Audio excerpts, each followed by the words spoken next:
அவன் கண்ணாலேயே அவனால நம்ப முடியல.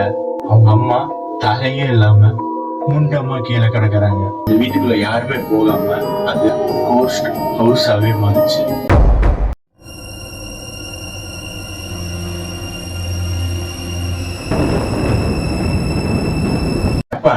ஜப்பான்ல ஸ்கூல் படிக்கிற ஒரு 4 பசங்க இருக்காங்க. அவங்க ஸ்கூலுக்கு போற வழியில ஒரு பால் அடைஞ்ச வீடு இருக்கு. அந்த வீட்டு பக்கத்துல போகும்போது அவங்க எல்லாருக்குமே பயமா தான் இருக்கும். அப்படி ஒரு நாள் தான் அந்த 4 பசங்களும் அந்த ஸ்கூலுக்கு போகும்போது அந்த வீட்டு கிட்ட போயிருக்காங்க. அப்படி போகும்போது அதுல ஒரு பையன், இந்த வீட்டை பத்தி எங்க அம்மா நிறைய சொல்லியிருக்காங்க, எனக்கு ரொம்ப பயமா இருக்கு, இங்க இருந்து நம்ம சீக்கிரமா போயிடலாம்னு சொல்லியிருக்கான். அதுல நிக்குங்கிறவன், அப்படி என்னடா உங்க அம்மா இந்த வீட்டை பத்தி சொல்லியிருக்காங்க அப்படின்னு கேட்கும்போது, இந்த வீட்டுல ஒரு அப்பா அம்மா பொண்ணுன்னு 3 பேர் வாழ்ந்துட்டு வந்திருக்காங்க. அந்த பொண்ணுக்கு கல்யாணம் வயசாகி மாப்பிள்ளை பார்த்து இன்விடேஷன் எல்லாம் வைக்க போகும்போது அவங்க அப்பா அம்மாவும் ஒரு கார் ஆக்சிடென்ட்ல இறந்துருக்காங்க. அந்த பொண்ணுக்கு பார்த்த மாப்பிள்ளையும் ஏதோ ஒரு ஆக்சிடென்ட்ல இறந்து போயிடுறாரு. யாருமே இல்லாம தனியா வாழ்ந்த அந்த பொண்ணு, இந்த ஊர் மக்கள் எல்லாருமே, நீ ராசி இல்லாதவன், உன்னை கட்டிக்க எவன் வந்தாலுமே அவன் இறந்தே போயிடுவான் அப்படின்னு அந்த பொண்ணை அடிச்சு இந்த ஊரை விட்டு துரத்திருக்காரு. அந்த பொண்ணும் எங்க போறதுன்னு தெரியாம, சரி நைட்டு எல்லாரும் தூங்கினதுக்கு அப்புறம் நம்ம திருப்பி நம்ம வீட்டுக்குள்ளேயே போய் வீட்டுக்குள்ளேயே இருந்துக்கலாம், வெளியவே நம்ம வர வேணாம் அப்படின்னு அந்த பொண்ணும் திருப்பி வீட்டுக்குள்ளேயே போய் யாருக்குமே தெரியாத மாதிரி இருந்திருக்கு. இது எப்படி ஊர் மக்களுக்கு தெரிஞ்சு அந்த வீட்டு கதவை உடைச்சிட்டு போய் அந்த பொண்ணை அடிச்சு துன்படுத்தி அங்கேயே கொலையும் செஞ்சு அந்த வீட்டுக்குள்ளேயே புதைச்சாங்க. ரொம்ப நாளுக்கு அப்புறம் தான் அந்த வீட்டுக்குள்ள ஏதோ ஒரு பொண்ணு அலறல் சத்தம் மாதிரி கேக்குது. இவங்க என்னடா யாருமே இந்த வீட்டுக்குள்ள பூட்டி இருக்க வீட்டுக்குள்ள எப்படா சத்தம் கேக்குதுன்னா அந்த கதவை திறந்து போய் பார்க்கும்போது இந்த வீட்டுக்குள்ள போனவங்க எல்லாருமே இறந்தாங்க, மர்மம் பண்ணுவாங்க. இதுக்கப்புறம் தான் அந்த வீட்டுக்குள்ள யாருமே போகாம அது கோஸ்ட் ஹவுஸாவே மாறிச்சு.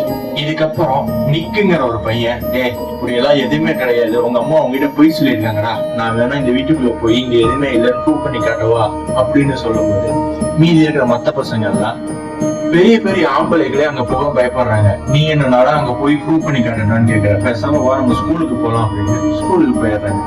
ஆனா நிக்கு இது மைண்ட்ல ஓடிக்கிட்டே இருக்கு. நிக்க அப்படி என்ன முடிவு பண்றான்னா, நாளைக்கு நம்ம ஸ்கூலுக்கு போவேன்னா இந்த வீட்டுக்கு போய் நம்ம வீடியோ எல்லாம் எடுத்து இங்க எதுவுமே இல்லைன்னு ஃப்ரெண்ட்ஸுக்கு காட்டணும் அப்படின்னு நினைக்கிறான். அடுத்த நாள் அதே மாதிரி ஸ்கூலுக்கு போகாம இந்த வீட்டுக்கு போறான். அந்த வீட்டுக்கிட்ட போய் அந்த கதவை ஓபன் பண்ணும்போது அவனுக்கு ரொம்ப பயமா இருக்கு. ஏன்னா அந்த வீடு ரொம்ப பால் அடைஞ்சு தூசியா இருக்கு. நிக்கும் பயத்தை வெளியே காட்டிக்காம கேமரா ஆன் பண்ணி ஒவ்வொரு ரூமுக்கா வீடியோ எடுக்கிறான், போட்டோஸ் எடுக்கிறான். ஆனா அவன் இந்த வீட்டுல இருந்த வரைக்கும் அவனுக்கு எந்த ஒரு அமானுஷயமே தெரியல. சரி, இதுக்கப்புறம் ஈவினிங் டைம் ஆகிடுது. சரி, இதுக்கப்புறம் நம்ம இங்க இருக்க வேணாம், நம்ம எடுத்த ஃபுட்டேஜ் எல்லாம் வீட்டுல போய் பாத்துக்கலாம் அப்படின்னு அங்கிருந்து கிளம்பி வீட்டுக்கு வந்துடுறான். அப்படி வீட்டுக்கு வந்ததுக்கு அப்புறம் ஈவினிங் எடுத்த வீடியோவை லேப்டாப்ல போட்டு பாக்குறான். அதுல ஒரு துளி கூட எந்த அமானுஷயமே இல்ல, ஒண்ணுமே இல்ல. இதத்தான் நம்ம ப்ரூவ் பண்ணணும்னு நினைச்சோம், நாளைக்கு இதை கொண்டு போய் பசங்கள்கிட்ட காட்டணும் அப்படின்னு கேமராவை பெட்டு மேலேயே வச்சுட்டு அவங்க அம்மா கூப்பிடுற சத்தம் கேக்குது. இவனும் கீழே போய் பாக்குறான். அவங்க அம்மா சாப்பாடுவான்னு கூப்பிடுறாங்க. நீக், அவங்க அம்மா, அவங்க அப்பா, அவனுக்கு ஒரு தங்கச்சி, அப்புறம் குட்டி தம்பி, மொத்தம் 5 பேருமே ஒரு டேபிள் உட்காந்து சாப்பிடுறாங்க. அவன் சாப்பிட்டுட்டு இருக்கும்போது அவனுக்கு திடீர்னு சில்லுன்னு அவன் உடம்பே கூலிங் ஆக ஆரம்பிச்சிருக்கு. அவன் காதுக்கு பக்கத்துல ஏதோ ஒரு வாய்ஸ், 1 by 1 1 by 1 இப்படின்னு கேட்டிருக்கு. அவனும் இந்த வாய்ஸ் எங்கிருந்து வருதுன்னே தெரியாம சரி ஓகே அப்படின்னு சாப்பிட்டு முடிச்சுட்டு மேல ரூமுக்கு போய் பாக்குறான்.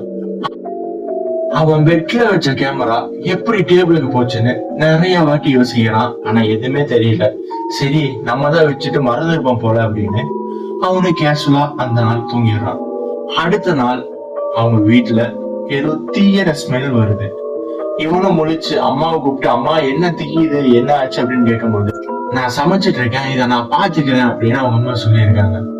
சரி ஓகே, இதுக்கு மேல நம்ம எங்க போய் தூங்குறது, நம்ம ஃப்ரெஷ் ஆகி ஸ்கூலுக்கு கிளம்பலாம் அப்படின்னு அவன் குளிக்க போறான். குளிக்க போயிட்டு குளிச்சுட்டு வெளியே வந்ததுக்கு அப்புறமும் அவனுக்கு தீயிர ஸ்மெல் அடிச்சிருக்கு.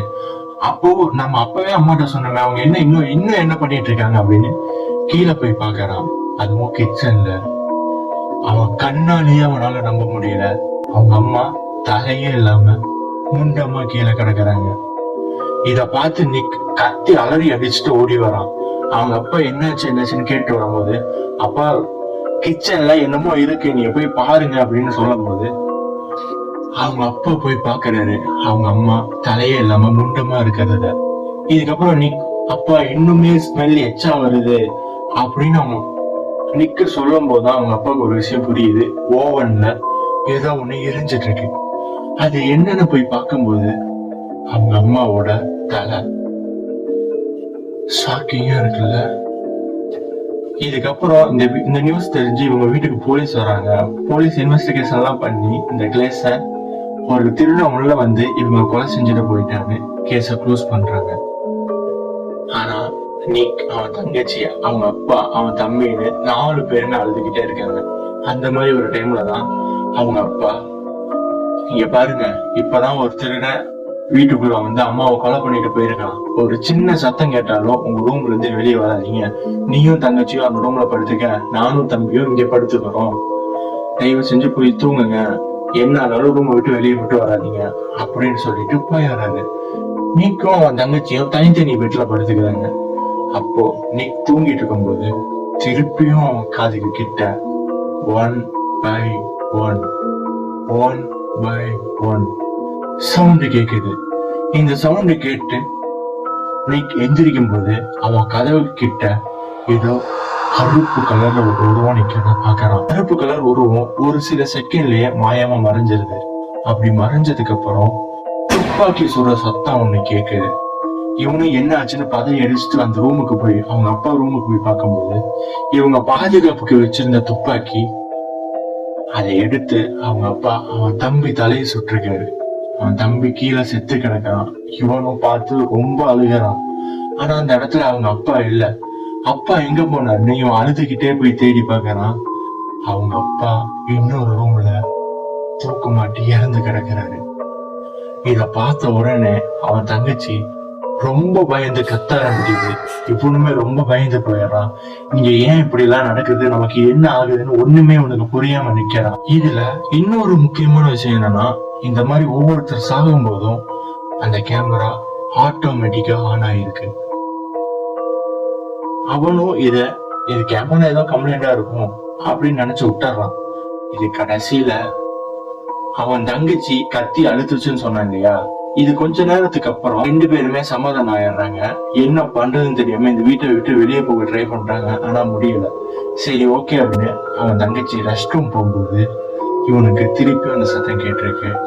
1 by 1 1 by 1 அப்படின்னு இவன் அப்பவே புரிஞ்சுக்கிட்டான். இந்த வாய்ஸ் கேட்கும் போதுதான் ஒவ்வொருத்தரா இறந்து போறாங்கிறது இவனுக்கு புரிய ஆரம்பிச்சிருச்சு. இப்போ நம்ம தங்கச்சி இறக்க போதுங்க. இவன் எந்திரிச்சு ஓட ட்ரை பண்றான். ஆனா இவனால எந்திரிக்கவே முடியல. இதுக்கப்புறம் அந்த கேமராவும் ஆன் ஆகுது. ரெஸ்ட் ரூம்குள்ள பெரிய சத்தம் அவன் தங்கச்சி கத்துற மாதிரி கேக்குது. இது நின்னதுக்கு அப்புறம் அவனால எந்திரிச்சு ஓடி போய் பாக்குறான். அப்படி பார்க்கும்போது அவன் தங்கச்சியும் தலை தனியா உடம்பு தனியா இறந்து கிடக்குறாங்க. அப்பதான் அவனுக்கு ஒரு விஷயம் புரியுது. நம்ம இந்த வீட்டுக்கு போனதுதான் காரணம். அந்த வீட்டுல எதுவுமே இல்லைன்னு நினைச்சு நம்ம போனோம். ஆனா அப்படி போனனால இப்ப நம்ம குடும்பத்தையே அந்த பேய் கொன்றுச்சு. இதை எப்படியாவது இந்த ஊர் மக்களுக்கு தெரியப்படுத்தணும், சொல்லணும் அப்படின்னு இந்த வீட்டை விட்டு வெளியே போக பாக்குறான். திடீர்னு ஒரு கருப்பு கலர் உருவம் அவன் கண்ணு முன்னாடி வருது. அதை பார்த்து அவன் ரொம்ப பயப்படுறான். 2 செகண்ட்ல அவன் இறந்தும் போறான். இன்னைக்கு பார்த்த இந்த அர்பன் லெஜெண்ட்ஸ் கோஸ்ட் ஸ்டோரிஸ் உங்களுக்கு எப்படி இருந்துச்சுங்க கமெண்ட்ல சொல்லுங்க. இன்னும் நீங்க நம்ம சேனலை சப்ஸ்கிரைப் பண்ணாம இருந்தீங்கன்னா மறக்காம சப்ஸ்கிரைப் பண்ணி வச்சுக்கோங்க. Thank you guys.